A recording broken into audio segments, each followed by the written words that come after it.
رات کے 10 بج چکے تھے، ماہم گھر میں اکیلی تھی، سب گھر والے مشال کے گھر گئے ہوئے تھے، سب کو ڈنر پر انوائٹ کیا گیا تھا۔ ماہم مرتضیٰ کا انتظار کر رہی تھی، سارے روم کو اس نے ریڈ فریش گلاب سے سجایا ہوا تھا، پورے روم میں فریش گلاب کی خوشبو تھی، بیڈ کے بالکل درمیان میں گلاب کے پھولوں سے ہارٹ بنایا ہوا تھا۔ روم میں ہلکی ہلکی کینڈل کی روشنی تھی، وہ خود آئینے کے سامنے کھڑی خود کو دیکھ رہی تھی۔ اس وقت وہ بلیک کلر کی فراک پہنے، فل میک اپ کے ساتھ بالوں کو اسٹریٹ کیے، کانوں میں بڑی بڑی بالیاں ڈال رہی تھی، پھر اس نے ہاتھوں میں ریڈ کلر کی سادہ سی چوڑیاں پہنی۔ اسے پتا تھا کہ بلیک اور ریڈ کلر کی چوڑیاں مرتضیٰ کو بہت پسند ہیں، ساتھ میں ہیلز پہنی۔ اب خود کو دیکھ رہی تھی، وہ بلا شبہ بہت ہی خوبصورت لڑکی تھی، ہر لحاظ سے پرفیکٹ تھی۔ وہ مرتضیٰ کو سوچ کر مسکرائی، کتنا انتظار کیا تھا اس نے اس دن کا، کتنی محبت کرتی تھی وہ مرتضیٰ سے۔ 18 سال کی عمر سے جب سے ان کی منگنی ہوئی تھی، مرتضیٰ کے لیے جذبات تو بہت پہلے سے تھے اس کے دل میں۔ اپنی موم کے بعد اس نے سب سے زیادہ محبت مرتضیٰ سے کی تھی۔ اس کی موم تو اسے چھوڑ کر چلی گئی تھی، مگر مرتضیٰ کو وہ کھونا نہیں چاہتی تھی۔ وہ آج بہت خوش تھی۔ مرتضیٰ نے کہا تھا کہ وہ آج اسے منہ دکھائی دے گا، مطلب یہ تھا کہ وہ اب ماہم کے ساتھ اپنی نئی زندگی کی شروعات کرنا چاہتا ہے، اسی لیے اس نے مرتضیٰ کے لیے سرپرائز پلان کیا تھا۔ ایک طرف میوزک سسٹم رکھا گیا تھا جس پر ابھی ماہم کی فیورٹ غزل چل رہی تھی، ان کے انداز کرم ان پہ وہ آنا دل کا، ہائے وہ وقت وہ باتیں وہ زمانہ دل کا۔ وہ اب مرتضیٰ کو سوچ کر مسکرا رہی تھی۔ میرا نخریلا شوہر، میں سارے نخرے اٹھا لوں گی تمہارے، بس تم میرے ہو کے رہو، اب میرے صرف میرے ہو کے رہو۔ ان کے انداز کرم ان پہ وہ آنا دل کا، ہائے وہ وقت وہ باتیں وہ زمانہ دل کا۔ روم میں میوزک کی ہلکی ہلکی آواز تھی، گاڑی پوش میں آ رکی، مرتضیٰ گاڑی سے اترا، گھر میں داخل ہوا، چہرے پر واضح تھکن کے آثار تھے۔ وہ اب لاؤنج سے ہو کر زینے عبور کرتا ہوا روم تک آیا، ڈور کے کھلنے کی آواز پر ماہم نے پلٹ کر دیکھا، جیسے ساری دنیا کا نظام رک سا گیا ہو۔ وہ شخص سامنے آتا تھا تو ایسے معلوم ہوتا تھا کہ پوری دنیا میں بس یہی ایک انسان پایا جاتا ہے۔ ماہم کو کچھ اور دکھائی ہی نہیں دیتا تھا، کیونکہ وہ ایک انسان ماہم کی کل کائنات تھا۔ وہ اب روم کے اندر کھڑا تھا، ماہم کے دل کی دھڑکن تیز ہوئی، دھڑکنوں کا شور کانوں میں بجتا سنائی دے رہا تھا۔ ماہم نے اس کا جائزہ لیا، بلیک جینز پر وائٹ شرٹ پہنے، ٹائی کی نوٹ ڈھیلی تھی، بلیک کوٹ بائیں بازو پر ڈال رکھا تھا، شرٹ کے بازو کوہنیوں تک فولڈ کر رکھے تھے، بال ہلکے سے پیشانی پر بکھرے ہوئے تھے، چہرے پر واضح تھکن کے آثار تھے، آنکھیں ہلکی سی سرخ تھیں۔ ماہم اسے دیکھ کر سب بھول گئی تھی، جیسے اس حلیے میں بھی وہ اتنا دلکش لگ رہا تھا کہ ماہم ملک کو دنیا بھلا دیا کرتا تھا۔ وہ سب کچھ بھول کر اسے دیکھ رہی تھی۔ مرتضیٰ بھی اس کا جائزہ لے رہا تھا، میوزک اب بھی چل رہا تھا۔ روم میں ہلکے ہلکے میوزک کے ساتھ وہ سارے روم کو سجائے، اور روم میں فریش گلاب کے پھولوں کی خوشبو تھی، اور کینڈلز کی ہلکی ہلکی روشنی کے ساتھ وہ سج دھج کر کھڑی قیامت ڈھا رہی تھی۔ مرتضیٰ ایک پل کو اس اپسرا کے حسن میں کھو گیا۔ وہ دونوں یوں ہی ایک دوسرے کو دیکھتے رہے، کچھ پل ایسے ہی گزر گئے، پھر وہ چل کر مرتضیٰ کے پاس آئی، ہیلز کے ٹک ٹک نے مرتضیٰ کو ہوش ملایا، ہمیشہ کی طرح آ کر مرتضیٰ کے بالوں کو چھیڑا۔ اس نے آج ماہم کو کچھ نہیں کہا، وہ ویسے ہی کھڑا رہا، چوڑیوں کی کھنک نے اسے اپنی طرف متوجہ کیا۔ اس نے ماہم کا ہاتھ پکڑ کر چوڑیوں کو پھر سے ہلایا، ماہم کی مسکراہٹ گہری ہوئی، ماہم پر جب نظر پڑی تو اس نے ماہم کا ہاتھ چھوڑ دیا، پھر جا کر آئینے کے سامنے کھڑا ہوا، واچ اتار کر سامنے رکھی۔ ماہم چل کر اس کے پیچھے آئی۔ مرتضیٰ، مجھے تم سے کچھ کہنا ہے، مجھے بھی تمہیں کچھ دکھانا ہے، آئینے میں ماہم کے سراپے کو دیکھ کر بولا۔ پہلے میں بتاؤں گی، مجھے اب اور انتظار نہیں ہوتا۔ مرتضیٰ اسے ہی دیکھ رہا تھا، وہ آج مرتضیٰ کو مشکل میں ڈال رہی تھی۔ مرتضیٰ نے آئینے میں نظر آتے اس کے سراپے سے نظریں ہٹا لیں، اتنے میں ماہم نے اس کے گرد بازو حائل کیے، اس کو پیچھے سے ہگ کر لیا، اپنی ٹھوڑی اس کے کندھے پر ٹکا لی۔ ماہم کے دونوں ہاتھ اس کی کمر کے گرد لپٹے اس کے پیٹ پر تھے۔ مرتضیٰ نے حیرت سے آئینے میں اسے دیکھا، دونوں کی نظریں ملی، ماہم نے اس کے گرد حصار مزید تنگ کیا۔ مرتضیٰ کے دل نے ایک بیٹ مس کی، وہ آج اس کے اتنا قریب تھی، اوپر سے روم کا رومانٹک ماحول، گلاب کی خوشبو، کینڈل کی ہلکی سی روشنی، ہلکا سا میوزک، ان کے انداز کرم ان پہ وہ آنا دل کا۔ مرتضیٰ نے بے اختیار دل پر ہاتھ رکھا، وہ مرتضیٰ کو اپنے طرف متوجہ کر رہی تھی، اپنے سحر میں جکڑنا چاہتی تھی، مگر وہ تو یہ بات بھی جانتی تھی کہ یہ شخص خود بہت بڑا جادوگر ہے، ساحر ہے، ماہم ملک کو اپنے وجد میں جکڑ لیتا ہے، اور جادوگروں پر کہاں کوئی جادو اثر کرتا ہے، یہ لوگ دوسروں کو اپنے سحر میں جکڑ کر خود دامن بچا کر فرار ہو جاتے ہیں۔ اب دیکھنا یہ تھا کہ ماہم ملک اس جادوگر کو اپنے وجد میں جکڑ لے گی، یا پھر ہمیشہ کی طرح یہ شخص دامن بچا کر فرار ہو جائے گا۔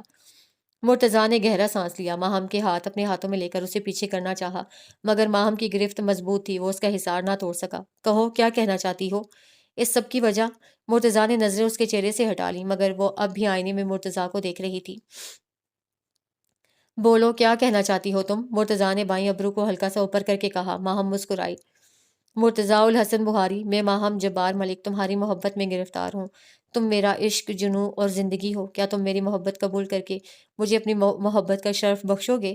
مرتضیٰ کے دل کو کچھ ہوا، اسے اپنی حالت سمجھ نہیں آئی۔ اس نے دل کی دھڑکن پر اپنے ہاتھ کی گرفت مضبوط کی، جیسے وہ دھڑکنوں کے شور کو چپ کروانا چاہتا ہو، ماہم کو ان کا شور نہ سنائی دے۔ تمہیں کب ہوئی مجھ سے محبت؟ وہ اتنا ہی کہہ سکا۔ ماہم کی گرفت پھر سے مضبوط ہوئی۔ جب میں 18 سال کی تھی، جب ہماری منگنی ہوئی تھی، اس دن مجھے پتہ چلا تھا کہ میں تم سے محبت کرتی ہوں۔ اس سے پہلے ہی تم مجھے پسند تھے، مگر محبت کا انکشاف اس دن ہوا تھا۔ مرتضیٰ کا دل چاہ رہا تھا کہ وہ ماہم کی باتوں پر ایمان لے آئے۔ ہائے وہ وقت، وہ باتیں، وہ زمانہ دل کا! کتنی محبت کرتی ہو مجھ سے؟ مرتضیٰ کے سوال پر وہ مسکرائی، گرفت پھر سے مضبوط ہوئی۔ آئینے میں وہ ابھی تک اسے ہی دیکھ رہی تھی۔ محبت یا تو ہوتی ہے یا نہیں ہوتی، محبت کی پیمائش کا کوئی پیمانہ آج تک بنا ہی نہیں۔ مگر مرتضیٰ الحسن بخاری، میری تم سے محبت ایسی ہے جیسے سورج اور سورج مکھی کے پھول کا تعلق ہوتا ہے۔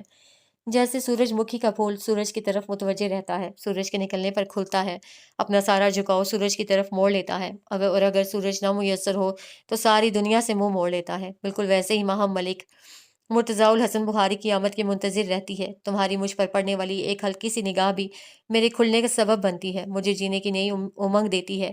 مرتضیٰ نے آنکھیں سختی سے میچیں، دل و دماغ میں جنگ چھڑ گئی، اور اکثر دماغ دل کو مات دے دیا کرتا ہے۔ نہ سنا اسے توجہ سے فسانہ دل کا۔ مرتضیٰ نے اس کے مضبوط حصار کو توڑا، اس کے ہاتھ پکڑ کر ایک جھٹکے سے اسے خود سے دور کیا۔ نہ سنا اس نے توجہ سے فسانہ دل کا، عمر گزری ہے مگر درد نہ جانا دل کا۔ ماہم لڑکھڑا گئی۔ مرتضیٰ کے چہرے پر نظر پڑی تو اس کا چہرہ اس وقت سرخ تھا، آنکھیں لال تھیں۔ ماہم کی مسکراہٹ غائب ہوئی۔ بس اسٹاپ اٹ ماہم جبار ملک، تم کیا سمجھتی ہو کہ تم مجھے اپنی اس جھوٹی محبت کے جال میں پھنساؤ گی اور میں پھنس جاؤں گا کیا؟ اتنا آسان ٹارگٹ سمجھ رکھا ہے کیا تم نے مرتضیٰ الحسن بخاری کو؟ بس ماہم ملک، اب اور نہیں۔ وہ غصے سے چیخا، بہت ہو گیا۔ تم نے پہلے مجھے بلیک میل کر کے مجھ سے نکاح کر لیا، پھر وہ سب جھوٹا ڈرامہ کیا میرے ڈیڈ کے ساتھ مل کر تاکہ میں گھر واپس آ جاؤں۔ ماہم تو ساکت رہ گئی تھی اس کی باتیں سن کر، آنکھوں میں آنسو آ گئے کہ وہ کتنا غلط سمجھ رہا تھا۔ نہیں مرتضیٰ، تم غلط۔ وہ بھی اتنا ہی بولی تھی کہ مرتضیٰ پھر سے چیخا، بس خاموش ماہم جبار ملک، اب اور نہیں۔ اب مرتضیٰ اور تمہارے ہاتھوں بے وقوف نہیں بنے گا۔ بہت کر لیا تم نے ڈرامہ اپنی جھوٹی محبت کا۔ اب کون سا نیا ٹارگٹ دیا ہے تمہیں میرے ڈیڈ نے؟ وہ نفی میں سر ہلا رہی تھی۔ بہت سیاست آتی ہے نا تمہیں ماہم ملک، میرے ڈیڈ کی طرح۔ ان کے ساتھ رہتے ہوئے تم بھی سیاسی ہو گئی ہو نا؟ مگر مجھے کل بھی سیاست سے نفرت تھی اور آج بھی سیاست سے نفرت ہے، اور مجھے تم سے بھی نفرت ہونے لگی ہے ماہم جبار ملک۔ تم ایک منافق اور دوغلی لڑکی ہو ماہم ملک، یہ ہے تمہارا اصل چہرہ۔ کیسی لگی میری منہ دکھائی؟ وہ طنز کرتے ہوئے بولا، لہجہ صاف مذاق اڑانے والا تھا۔ دل کی لگی بن کے مٹا دیتی ہے۔ ماہم نے دل پر ہاتھ رکھا، مانو جیسے ابھی دل بند ہو جائے گا۔ اس کے الفاظ ماہم کے دل پر خنجر کی طرح لگ کر گہرا گھاؤ دے رہے تھے۔ ایسا لگ رہا تھا کہ دل نے بلڈ سرکولیشن کرنا بند کر دی ہو۔ مگر وہ ظالم انسان اب بھی گھاؤ دیے جا رہا تھا۔ اب بھی تمہیں میرے ڈیڈ نے کوئی نیا ٹارگٹ دیا ہے کیا؟ اب کیا چاہیے آپ دونوں کو مجھ سے؟ گھر بھی آ گیا ہوں، تم سے شادی بھی کر لی، فیکٹری بھی جاتا ہوں روز، اب کیا چاہتے ہو تم لوگ مجھ سے؟ وہ مرتضیٰ کے قریب آئی، مرتضیٰ کا ہاتھ پکڑنا چاہا۔ مرتضیٰ پلیز میری بات سنو، تمہیں غلط فہمی ہوئی ہے، انکل تم سے بہت پیار۔ مرتضیٰ نے اسے دھکا دیا۔ پیار؟ مائی فٹ! وہ پھر سے چیخا۔ پیار تو وہ تم سے کرتے ہیں ماہم، مجھ سے نہیں کرتے۔ جب میں امریکہ میں تھا تب بھی ایک ہی نام سنتا تھا میں، ماہم ماہم ماہم۔ پاکستان واپس آ کر بھی یہی نام سنا ہے اپنے موم اور ڈیڈ سے۔ ماہم سے منگنی کیوں توڑی؟ تم ماہم سے شادی کر لو مرتضیٰ، ماہم یہ ماہم وہ، صرف ماہم ہی ان کو عزیز ہے۔ اس سب میں کہاں ہوں؟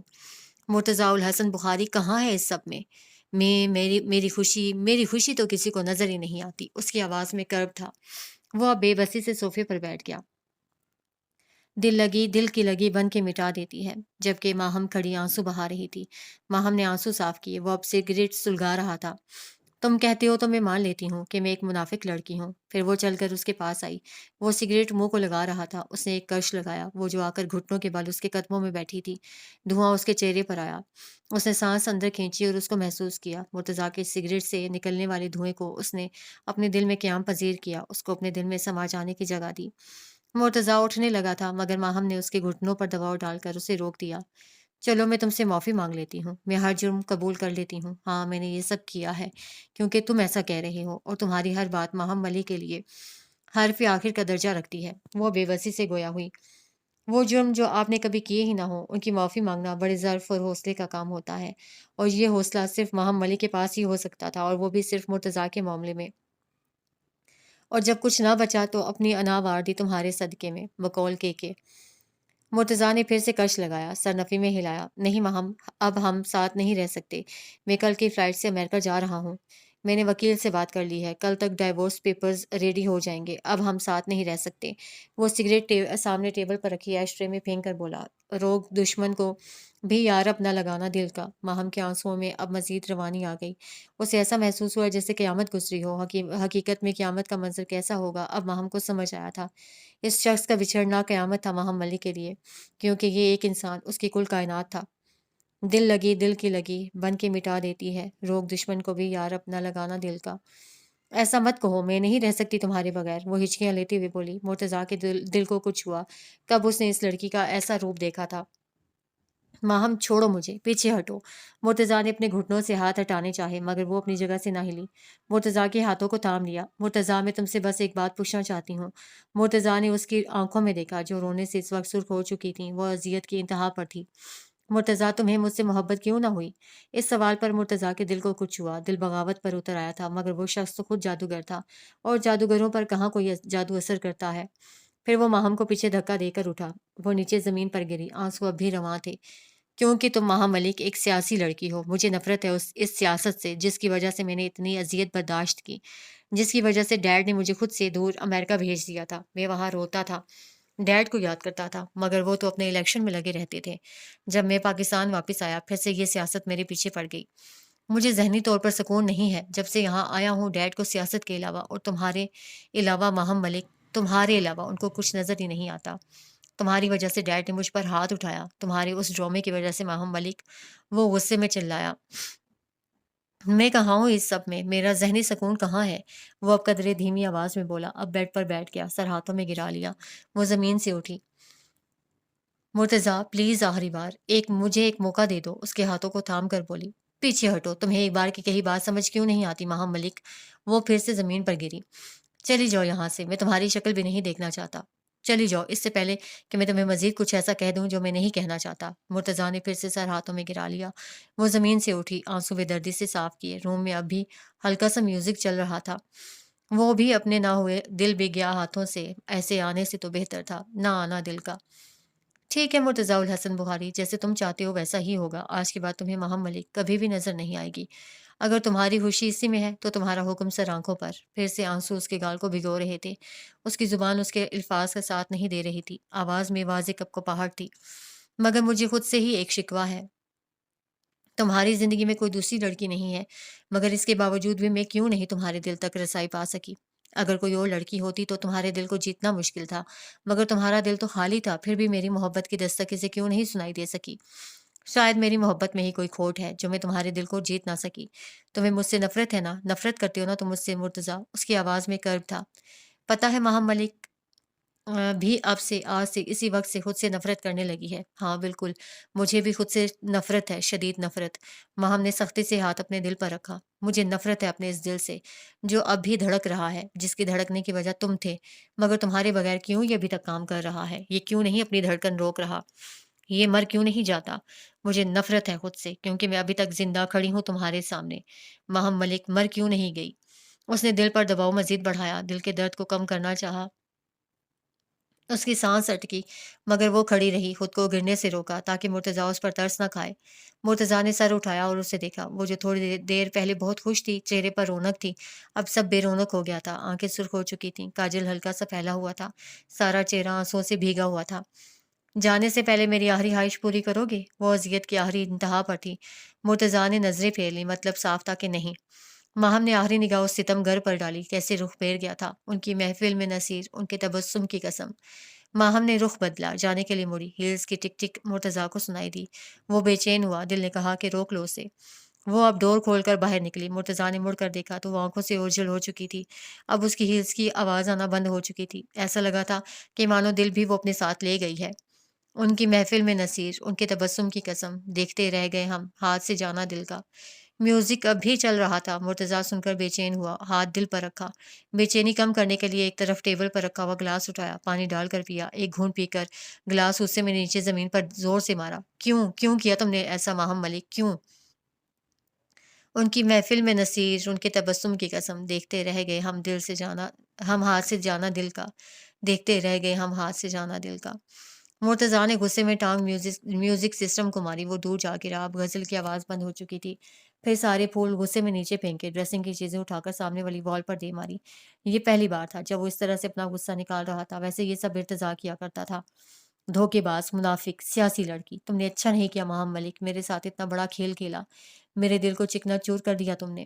ابھی تو میں ذرا سکون میں آیا تھا، میں تمہارے بارے میں سوچنے لگا تھا، مگر تم نے سب برباد کر دیا ماہم۔ وہ بے بسی سے بیڈ پر اوندھے منہ گر گیا، اسے اسٹڈی میں کی گئی اپنے ڈیڈ، ماہم اور جبار ملک کی باتیں یاد آ رہی تھیں۔ کیوں کیا تم نے ایسا ماہم؟ وہ اب رو رہا تھا۔ کاش ماہم تم ایسا نہ کرتی، نفرت ہے مجھے تم سے، شدید نفرت، جھوٹی منافق اور سیاسی لڑکی، نفرت کرتا ہوں میں تم سے، شدید نفرت۔ اجڑے حلیے میں دل کی دنیا اجاڑے وہ گھر سے دور نکل کر روڈ کے کنارے چل رہی تھی۔ جنوری کی پہلی بارش بھی برسنے کو بےتاب تھی، ہلکی ہلکی بوندیں اس پر گر رہی تھیں۔ وہ اب ننگے پاؤں تھی، آنکھوں سے آنسو رواں تھے، اسے مرتضیٰ کی باتیں یاد آ رہی تھیں۔ اس شخص کے لفظوں کے تیر اس کے دل میں کسی خنجر کی طرح گھاؤ دے رہے تھے۔ مجھے نفرت ہے تم سے ماہم ملک، شدید نفرت، تم ایک منافق، جھوٹی اور سیاسی لڑکی ہو۔ اس کے آنسوؤں میں پہلے سے زیادہ تیزی آ گئی، وہ اب ہچکیاں لے رہی تھی۔ اب بارش تیز ہو چکی تھی مگر اسے اپنے آگے پیچھے کا کوئی ہوش نہیں تھا۔ روڈ پر ٹریفک رواں تھی مگر وہ ارد گرد سے بیگانہ بس چلتی جا رہی تھی، منزل کا کوئی پتہ نہیں تھا۔ کتنی محبت کرتی تھی وہ اس سے، اس کی سلامتی کے لیے روز صدقہ دیا کرتی تھی۔ اپنی موم کے بعد اس نے سب سے زیادہ محبت اس انسان سے کی تھی، مگر اس کی موم اسے چھوڑ کر چلی گئی تھی۔ ماہم کو یہ ڈر تھا کہ مرتضیٰ اسے دور نہ ہو، وہ امریکہ سے سلامتی سے لوٹ آئے، اس کی موم کی طرح نہ ہو اس کے ساتھ۔ اس کی موم جب ماہم کو چھوڑ کر گئی تھی تو 1 سال بعد واپس لوٹی تھی۔ ان کو برین ٹیومر تھا، ان کے دوسرے شوہر نے ان کو چھوڑ دیا تھا اس بیماری کی وجہ سے۔ پھر جب وہ لوٹی تھی تو ایک ماہ بعد کی ڈیتھ ہو گئی تھی۔ ماہم کو اپنی موم کی موت کا منظر یاد آیا، آنسوؤں میں مزید روانی آئی۔ یہ 2 لوگ تھے جن سے وہ سب سے زیادہ پیار کرتی تھی، یہ دونوں اس کی دنیا تھے، مگر ایک نے دنیا ہی چھوڑ دی تھی جبکہ دوسرے نے اس کی دنیا ہی اجاڑ دی تھی۔ مرنے والوں پر صبر آ ہی جاتا تھا، مگر جو پاس رہتے ہوئے بھی دور چلا جائے اس پر صبر نہیں آتا۔ بارش سے وہ پوری بھیگ چکی تھی، آج چہرہ آنسوؤں سے تر تھا، آنسو بارش کے پانی میں بہہ گئے تھے۔ مجھے نفرت ہے تم سے ماہم ملک، شدید نفرت۔ مرتضیٰ کے الفاظ خنجر کی طرح اسے گھائل کر رہے تھے۔ کچھ الفاظ نہیں خنجر ہوتے ہیں، سینے میں اتر کر گہرا گھاؤ دیتے ہیں، دل کا سارا خون نچوڑ لیتے ہیں۔ ماہم کو بھی ایسا لگا تھا جیسے کوئی خنجر اس کے سینے کو چیر کر نکل گیا ہو۔ وہ اب بے بسی سے گھٹنوں کے بل زمین پر بیٹھ گئی۔ مجھے نفرت ہے تم سے ماہم ملک، شدید نفرت۔ نہیں مرتضیٰ تم ایسا نہیں کر سکتے، وہ چلائی۔ کتنی محبت کی ہے میں نے تم سے، کتنا انتظار کیا تھا میں نے تمہارا، تمہاری محبت میں نے خود کو بھی بھلا دیا تھا، خود کو بھلا کر تمہیں یاد رکھا تھا میں نے۔ ماہم نے خود کو تمہارے لیے رکھا تھا، تم نے مجھے کہیں کا نہیں چھوڑا، تم نے پل میں میری محبت کو خاک کر دیا۔ کیوں کیا ایسا؟ کیوں؟ وہ پاگلوں کی طرح رو رہی تھی، اپنے بالوں کو کھینچ رہی تھی۔ کیوں کیا تم نے ایسا؟ ماہم کو راکھ کر دیا تم نے، خاک ہو گئی ہے ماہم۔ پھر اسے سر اوپر اٹھایا، بارش اب بھی اس کو بھگو رہی تھی۔ اللہ، آپ تو سب کچھ کر سکتے ہیں نا، آپ نے میرے ساتھ ایسا کیوں کیا؟ آپ تو جانتے ہیں نا ماہم، مرتضیٰ کے بغیر کچھ نہیں۔ اللہ، آپ نے کیوں اسے مجھ سے دور کر دیا؟ کیوں؟ وہ چیخ رہی تھی۔ اللہ، مجھے چین نہیں آتا اس کے بنا، اللہ تعالیٰ پلیز مجھے موت دے دیں، میں نہیں رہ سکتی اس کے بغیر۔ اللہ، وہ اب سر زمین پر ٹکا کر چیخ رہی تھی، بے بسی ہی بے بسی تھی۔ بارش اب بہت زیادہ زور پکڑ رہی تھی، جتنی شدت سے وہ چیخ رہی تھی بارش بھی اسی تیزی سے برس رہی تھی۔ بارش کی چم اس کی چیخوں کو اپنے اندر سمونا چاہتی تھی، مگر اس کی چیخوں میں پہلے سے زیادہ شدت آتی جا رہی تھی، دونوں ہی ہار ماننے کو تیار نہیں تھی۔ نہ بارش اور نہ ماہم، وہ کچھ دیر سرزمین پر ٹکا کر چلاتی رہی، اب اس کے بالوں پر مٹی لگی ہوئی تھی۔ اللہ، پلیز مجھے مرتضیٰ چاہیے، اس کے دل میں میری محبت ڈال دے۔ اب وہ بے بس ہو گئی تھی، اب چیخیں ختم ہو چکی تھیں، بارش کی چم اب بھی تیزی پکڑ رہی تھی۔ بارش کی چم نے ماہم کی آواز کو خود میں سمو لیا تھا، ماہم اس سے ہار گئی تھی، اور اکثر انسان قدرت کے فیصلوں سے ہار جاتا ہے۔ اللہ سے شرطیں نہیں لگانی چاہیے، انسان اللہ سے جیت نہیں سکتا۔ ماہم ملک بھی ہار گئی تھی، وہ یوں ہی سرزمین پر ٹکا کر روتی رہی، اسے نہیں پتا تھا کہ وہ کب سے یہاں ہے۔ بارش مسلسل 3 گھنٹے اپنی پوری قوت سے برس کر ماہم کے آنسو اپنے ساتھ بہا کر لے گئی تھی۔ اب بارش تھم چکی تھی، اس کا وجود ہولے ہولے لرز رہا تھا، کسی نے آ کر اپنی چادر اس پر ڈالی، سر پر ہاتھ رکھا، وہ ہوش کی دنیا میں لوٹی، سر اوپر اٹھایا، آنکھیں لال، کاجل پھیلا ہوا تھا، بال بکھرے ہوئے تھے، چہرے، بالوں اور کپڑوں پر مٹی لگی ہوئی تھی، کانوں میں اب بالیاں نہیں تھیں، وہ کہیں اتار کر پھینک آئی تھی، ننگے پاؤں تھی، ایک پاؤں سے خون نکل کر اب خود ہی رسنا بند ہو گیا۔ بس کرو بچے، صبر کرو، دلاسا دیتے ہوئے لوگ کیا سمجھتے ہیں، ہم ایک شخص نہیں کائنات ہارے تھے۔